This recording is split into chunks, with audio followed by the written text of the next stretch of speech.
Let's Science It Up by Adhrit and Ayush. Today, what are we making? Today we are going to be making a paddle boat.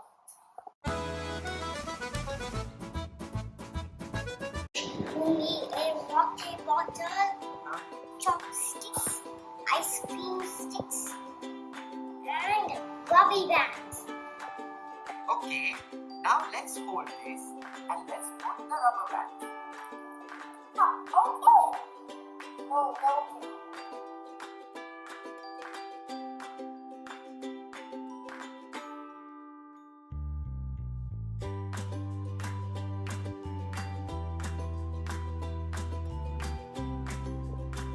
So first we'll put a rubber band over here to cling this together so it does not go far apart. And now let's put the popsicle sticks around the rubber band. So now let's join the popsicle sticks as that were at different ends together.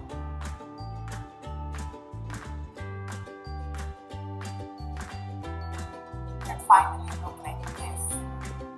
Okay, so it's going to get the rubber band like this. Once it lines up like this, it's going to just slowly dip it into the water and then it starts. This is how it goes. This is how it is and the forward. Now can we go and put in the pool? I say yes.